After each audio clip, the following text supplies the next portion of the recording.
This may be one of the most shocking images of 2023. In China's capital, Beijing, a woman climbed a high platform waving a flag. Half of the flag was the American flag design, and the other half was printed with lines of slogans. Subsequently, several security guards climbed onto the platform and violently restrained the woman. Leaflets with the title American Declaration of Independence selected paragraphs were scattered on the ground underneath the platform, suspected to have been tossed by the woman from the platform. The leaflets scattered on the ground read that all men are created equal and endowed by the Creator with certain inalienable rights, including the right to life, liberty, and the pursuit of happiness. What the leaflet tried to make clear was that the people established governments to protect these rights, and that any government that violated these rights, the people had the right to change or abolish it. The leaflet stated that people were generally reluctant to abolish the government they had become accustomed to as long as their suffering was tolerable. But when a government consistently abused its power, robbed its people, and placed them under absolute dictatorship, then the people had the right and the obligation to overthrow that government and establish a new government that could guarantee their future security. This happened on June 3, 2023, on the eve of the 34th anniversary of the June 4th massacre in Tiananmen Square, outside a concert at the Bird's Nest Stadium in Beijing. The Chinese Communist Party, or CCP, is trying to control the minds of the entire society, and this scene shows that some Chinese have bravely awakened. This awakening is taking place against a backdrop of increasing political regression in China. Perhaps the CCP leader Xi Jinping is surrounded by officials from the era of the Cultural Revolution, or they seem to be deeply attached to that era. Thus, the following strange phenomena has appeared in China. Listening to the group, it sounded loud and energetic. What were they reading with such devotion? It turned out to be the selected readings from Xi Jinping's writings.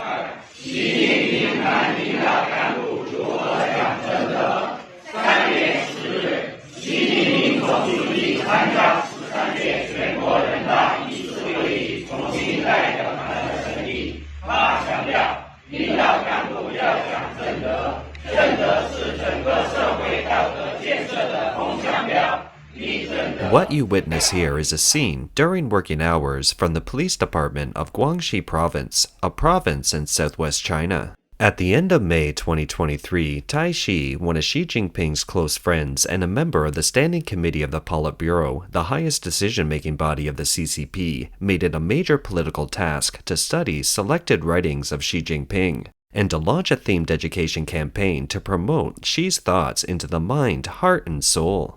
Soon after, the so-called themed education campaign on Xi's thoughts began to rage across the Chinese officialdom.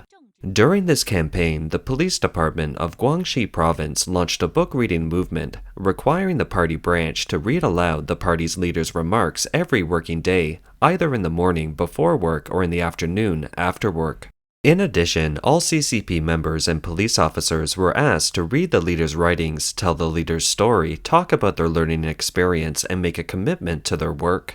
To facilitate the study, the local government also made a pocket version of the book, so the book can be easily carried around and studied at any time. On May 27, 2023, the People's Daily, China's top official media, published an article calling Xi Jinping's writings the authoritative teaching material, and Xi Jinping as the core of the party, the leader of the people, and the commander-in-chief of the army, the helmsman and the navigator, and so on. This is reminiscent of Lin Biao, the once number 2 power figure in the Communist Party, who introduced Mao's writings before the Cultural Revolution in 1962 to promote Mao. At that time, he was dubbed Chairman Mao's successor. He said, Mao's thought is the pinnacle of Marxism-Leninism, the beacon of humanity. Before Mao launched the Cultural Revolution, several campaigns launched by him had brought terrible consequences for China, including the death of tens of millions of people in a 3-year famine. Some scholars believe that Mao launched the Cultural Revolution in an attempt to recover his damaged authority and absolute power in the party. Right now, after 3 years of epidemic, the reputation of Xi Jinping's majesty has been damaged. Perhaps he is in need of doing something to repair his authority. Like Mao, he needs to consolidate his power. But times have changed. It isn't as easy to influence the people with the practices of the Cultural Revolution. As for the CCP officials, do they really believe in the leadership's claim as they read aloud? Of course not. They understand the red system better than the general public. Look, these officials are laughing. What did they memorize from the script that made them laugh? That is, everything is for the people. Everything depends on the people. In the overall shift to the left ideology, more and more Chinese officials and so-called experts are sucking up to their leaders. Unfortunately, no matter how much they suck up, the reality is always quick to reveal the result that this path doesn't always work. For example, Xi Jinping emphasized food security several times. The so-called experts proposed the strategy of moving the rice and the paddy fields to the high mountains. To emphasize the glory and greatness of this policy, flashing neon lights were installed around the rice fields. Doesn't it look amazing? It's as dazzling as the city lights at night. But the costly aesthetic is of little use to the poor villagers.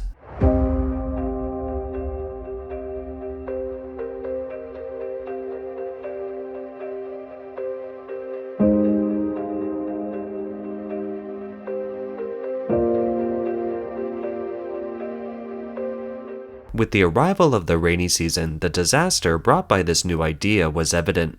It increased the probability of flash floods and the magnitude of the disaster.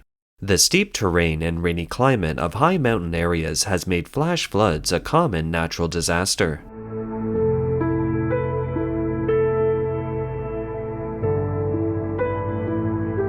Once the rice was planted in the high mountains, the impact of the flash flood had caused devastating damage to the fertile paddies, homes, and people's lives and properties below the mountains. It had certainly created a serious threat to people's safety. In addition, this cosmetic project has also led to the destruction of forests and vegetation, aggravated soil erosion, and disrupted the ecological balance.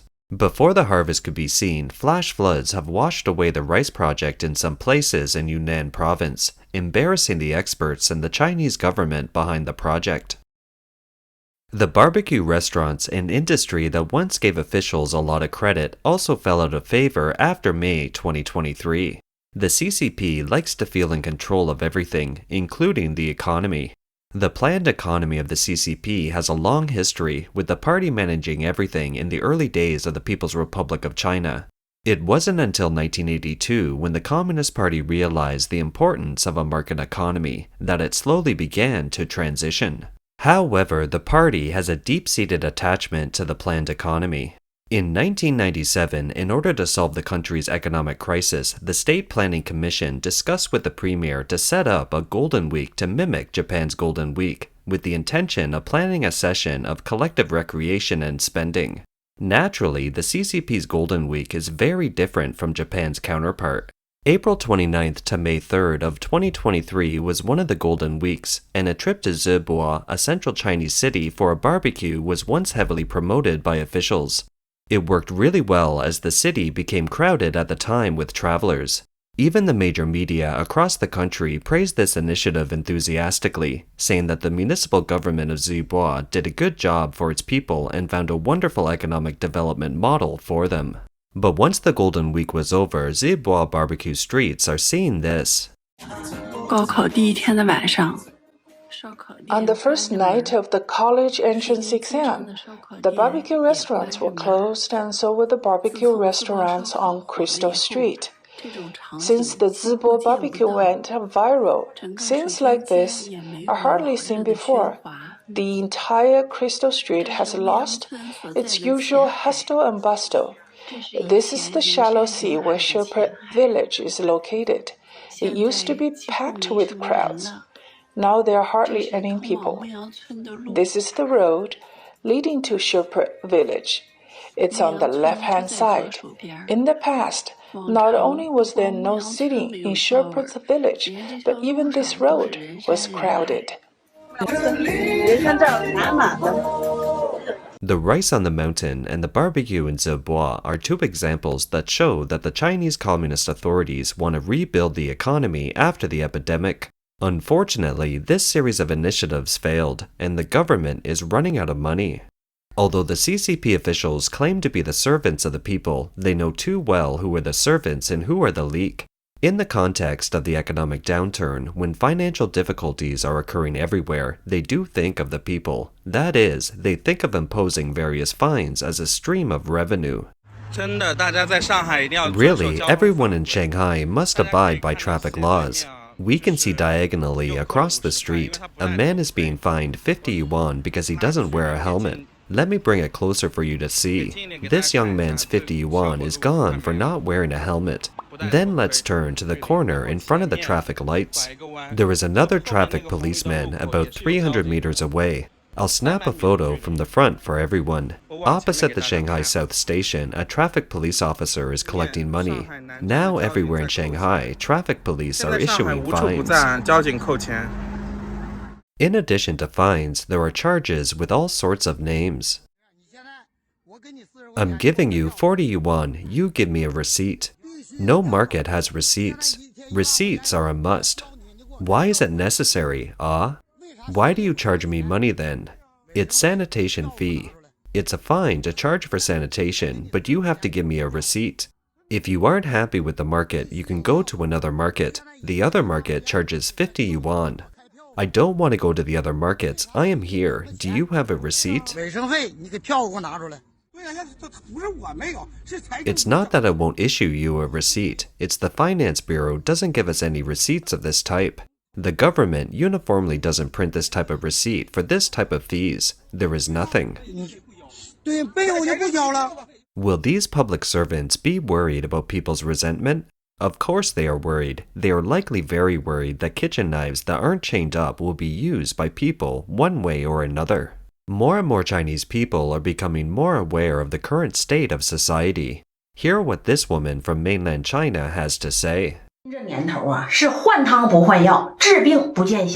days, the problems are a matter of different broth, but the same old medicine.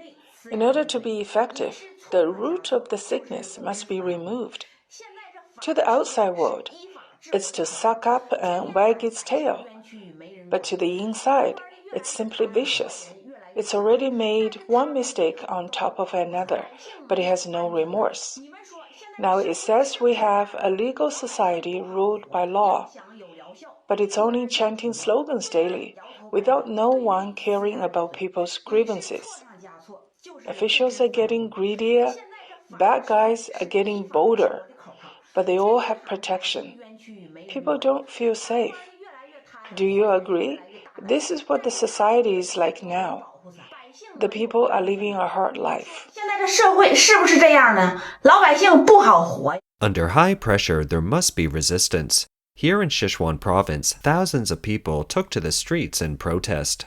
Chinese media reported that at around 1900 on June 13th, 6 cheng-guan, or bylaw officers from this city in Sichuan province discovered a number of street vendors at the entrance of a residential neighborhood. They asked them to move to a designated place. Two brothers surnamed Zhang who were selling eggs refused to move and Chengguan took their scale. The 27-year-old man went up and fought with the Chengguan. This is according to the official narrative. What actually happened should have been much worse than reported, or it wouldn't have provoked so much anger from the local people. The Chengguan have one of the worst reputations in China as a grassroots management unit, chasing vendors and vandalizing their street stalls, leading to constant conflict and bad social influence. So many people, see? Everyone is blocking the Chengguan's vehicle. Revolt, revolt, revolt. Come and see, revolt.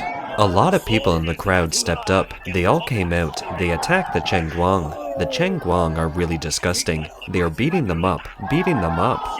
These Chengguan have raised public anger, making people mad. They can't get away. They made people mad. The public is angry. The video shows a large number of people on the scene blocking the Chengguan's vehicle. They wouldn't let it go. Some people were also pushing the vehicle, trying to topple it. Then several government officials arrived on the scene, trying to resolve the situation. Police and police cars were at the scene as well. See, all the people aren't letting those Chengguan leave. Nowadays, the police are helping the bad guys. Drag them down, drag them down. Now the police are helping the bad guys. The police came with vehicles. The crowd surrounded the Chengguan and police. The standoff continued late into the night. As the police took away the Chengguan who had assaulted others, he got attacked by the angry crowd around him. Yes, you heard it right. This time it was the public who fought back. The incident attracted attention on the web in China. On Weibo, the related topic got suppressed. One netizen said, "In truth, the police are protecting these people, making superficial moves to pacify the public. It's likely making arrests, then letting them go." Usually, the Chengguan make assaults, but no one dares to fight back, because if they do, they are likely to face jail time.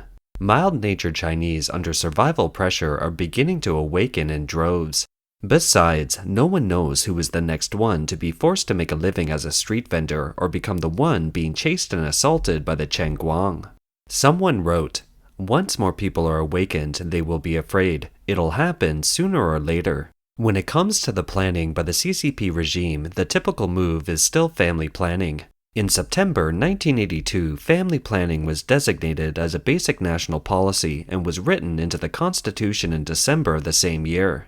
The main intent was to promote late marriage and childbirth, fewer and better births, thus controlling the population in a planned manner. However, the slogan has now changed. Wow, slogans are changing so fast nowadays. Now it's both boys and girls are treasures, and having 3 children makes you happy in old age. Nowadays in China, the young population is small and the economy isn't growing. Now the government not only allows more births, but is very anxious to urge young people to have more children as soon as possible. But the young generation has come to see the truth. Some have even chosen not to have children. This is also an awakening and a protest that makes the CCP feel most helpless. Why am I childless? Folks, is it because I'm infertile? Absolutely not. As of now, my body is healthy. All health indicators are roughly normal. I have no children purely because I can't afford them. I mean, I can support them in terms of survival, but I can't raise them well. If it were only a matter of adding a pair of chopsticks, a bowl of rice, raising children to work in a farm field, I have more than enough. But if I were to provide them with a scientific diet of safe, non-polluting staple foods and complementary foods, vitamins and nutrients to arrange preschool tutoring classes, or if I were to have them learn piano, dancing, English, painting and swimming, to have them work out in a gym and attend a private school, to have private lessons at home when teachers don't teach at school, or when they failed to get into a university of 985, I were able to send them overseas to study, and when they returned, I would have their wedding gifts ready and help them buy a home with 2 bedrooms plus a car. And finally, they gave me some fat little grandson. If I were to raise children by these standards, I can't do it. Maybe people would ask why you need to meet those standards. Who are forcing you to do these? Who is forcing me? The general environment. Everyone is doing it. Can you avoid it? As the saying goes, do you want your children to lose on the starting line? The above are a few recent examples and snapshots of China showing the Chinese people and their voices in the midst of suppression, in the midst of awakening, and in the midst of resistance. If you would like to know more about what's really happening in China, please stay tuned to our channel.